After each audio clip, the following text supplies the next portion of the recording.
In Southwest Asia, there is a portion of the planet that has been ignored by historians and sadly overlooked. A place that holds some vital clues and is the missing jigsaw piece for man to understand the migratory path of his early forebears. In Asiki-Hoyuk in Asia Minor, today called Turkey, was discovered a skull with the oldest brain surgery performed in the world. In the British Museum are obsidian blades from Iraq that were once used to perform the surgery on the men and women in that region. Today, when a surgery is being performed, the instruments that are used are metal, usually steel. But which one is better? A doctor was interviewed by CNN, and he said that himself and other surgeons still use Stone Age obsidian blades to perform a surgery, for it is one of the sharpest substances found in nature that can rival diamond in the fineness of its edge and can still cut with the sharpest materials nanotechnology can produce. On a close X-ray examination, the steel blade on the right has rough edges, but the obsidian blade on the left has a sharper and finer edge, and Stone Age blades are more advanced than the blades we use today. In that same region in Asia Minor are beautiful mountains in a country today we call Armenia. It is still a highly unexplored region of this earth, and if money is heavily invested, more clues will be unearthed about man's early beginnings, for a number of firsts have been unearthed in that region. Today, we wear leather shoes to protect our feet from being cut, and also to protect them from catching any diseases or viruses.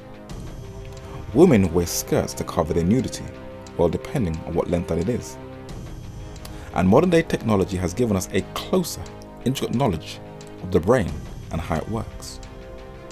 California has probably one of the largest winery in the world that almost was burnt down a couple of years ago. But all these things had their beginnings in Armenia, and studies have shown that the oldest winery in the world can be traced right back to Armenia.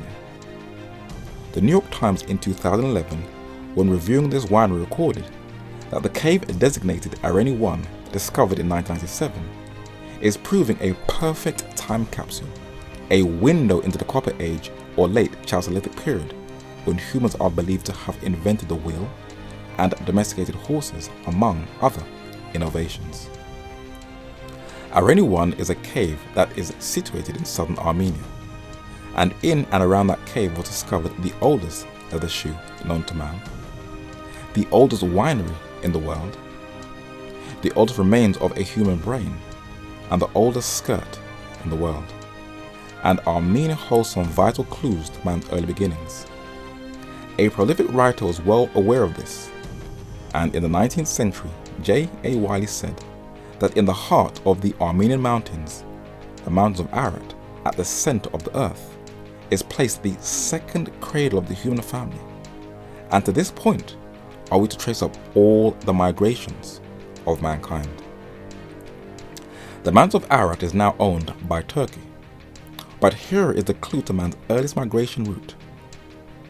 But there are some organizations who have taken a keen interest in Ararat, and during the Cold War, the CIA flew a reconnaissance mission U-2 spy plane over the region to take some shots of what's on top of those mountains.